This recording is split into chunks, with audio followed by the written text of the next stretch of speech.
Morning guys. आज है हमारा last and final day Sundarban में, डे 3। आज है 31 अक्टूबर। अभी बजा है सुबह के 6:15। हम आज निकलने वाले हैं अराउंड 8 बजे को। हमें 7:30 तक रेडी रहने के लिए बोला गया है। हमारा ब्रेकफास्ट, लंच सब कुछ बोट में ही होने वाला है, बिल्कुल कल की तरह ही।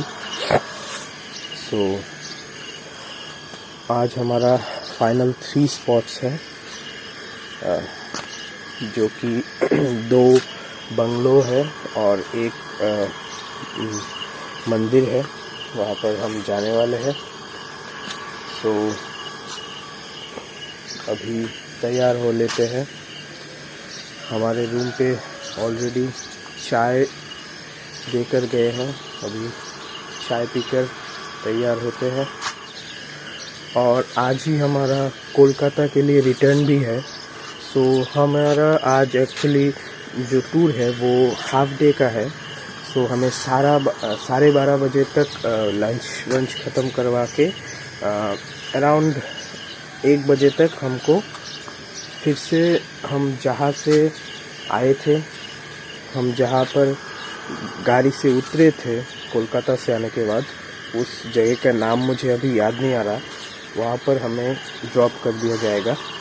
और वहाँ पर हमारे लिए फिर से एक और गाड़ी वेट कर रहा होगा, जो हमें कोलकाता वापस ले जाएगा। और कोलकाता वापस जाते जाते शायद अराउंड शाम तो हो ही जाएगा।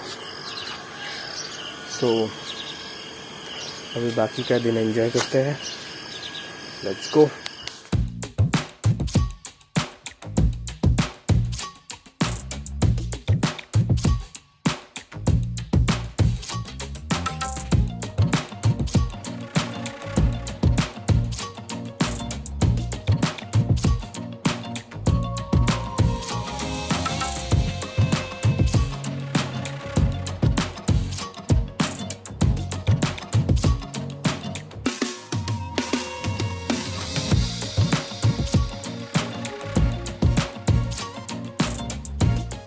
हम 8:30 बजे तक बोट पर पहुंच गए और रवाना हो गए हमारे पहले डेस्टिनेशन के लिए।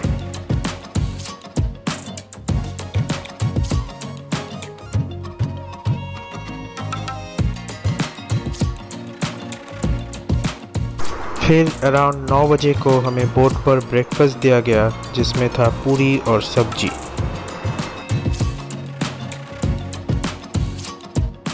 फिर अराउंड 9:20 को हम पहुंच गए हमारे फर्स्ट लोकेशन, लोकनाथ बाबा मिशन, जो कि एक लोकनाथ बाबा का आश्रम है और जो कि एक गांव के अंदर सिचुएटेड है।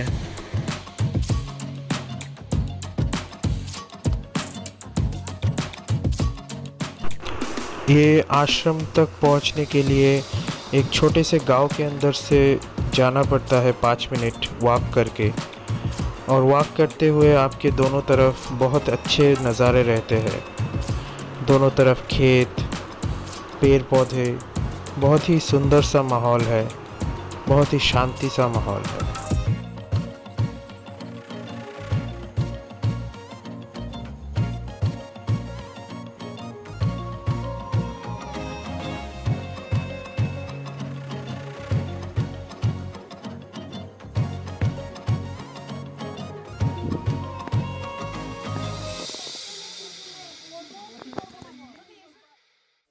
ये है लोकनाथ बाबा का मंदिर, जो कि बहुत ही पीसफुल सा है और बहुत ही ठंडक सा माहौल है इसके अंदर।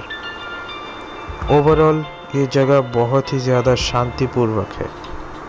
और यहाँ पर इनके यहाँ पिजियंस और टर्की का भी एक छोटा सा फार्म है, जो कि वो कमर्शियली बेचते भी है अलग अलग जगहों पर। और साथ ही साथ एक छोटा सा स्कूल भी है साइड में। जैसे कि मैं जूम करने की कोशिश कर रहा हूँ, यहाँ पर एक टर्की है, पर ऑफ कोर्स जूम नहीं हो पा रहा है। इसके बाद यहाँ पर हम कुछ देर और घूमे और 9:45 तक वापस लौट गए हमारे नेक्स्ट डेस्टिनेशन के लिए।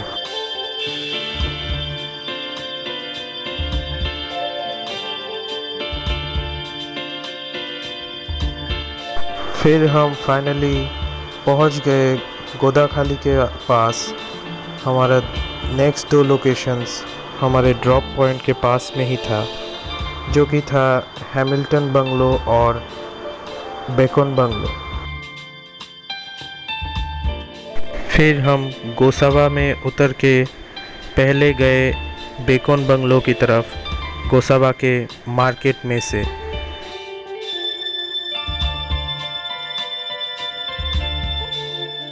ये बंगलो बनवाया गया था लॉर्ड हैमिल्टन के द्वारा, जो कि ब्रिटिशर्स के टाइम पे इंडिया पर एक ऑफिसर थे, जिन्होंने गाँव वासियों को बहुत से मॉडर्न एग्रीकल्चरल और फिशिंग के टेक्निक सिखाए थे। ये उन्हीं का घर है जिसे बेकन बंगलो के नाम से जाना जाता है।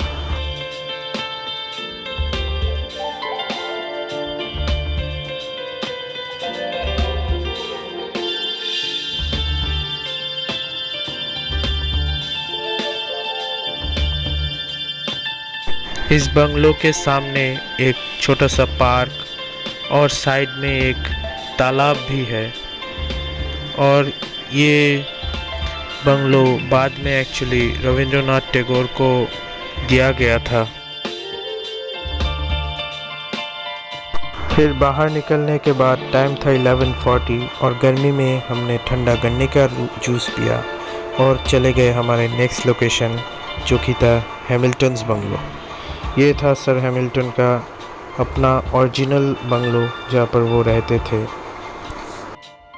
ये बंगलो तो नो डाउट बहुत सुंदर था, पर इसका आसपास का इलाका बहुत गंदा हो रखा था। सामने कचरा फेंक रखा था, मतलब मेंटेनेंस की बहुत कमी थी।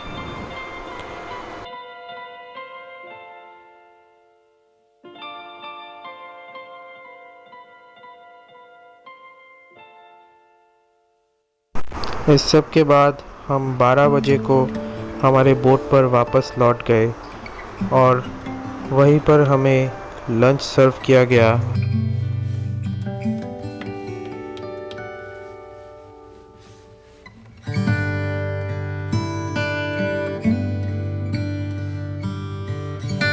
हमें लंच पे दिया गया आलू भजा, सब्जी, 2 तरह के फिश, चिकन और चटनी।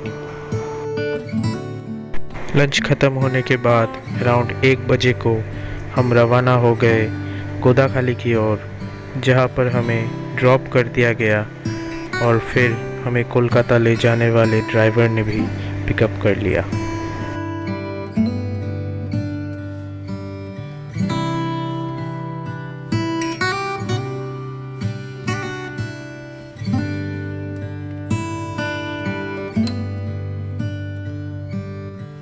और फिर 1:10 को हम रवाना हो गए कोलकाता की ओर।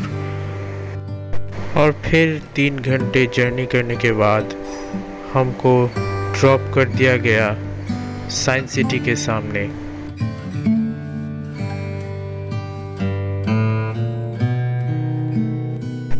यहाँ से हमने कैब बुक कर लिया और फिर कैब के लिए इंतज़ार करने लगे। उसके बाद हम रवाना हो गए हमारे घर की ओर, जैसे जैसे शाम ढलती रही और हम घर की ओर लौटते रहे। ओवरऑल मेरा सुंदरबन का जर्नी बहुत अच्छा लगा।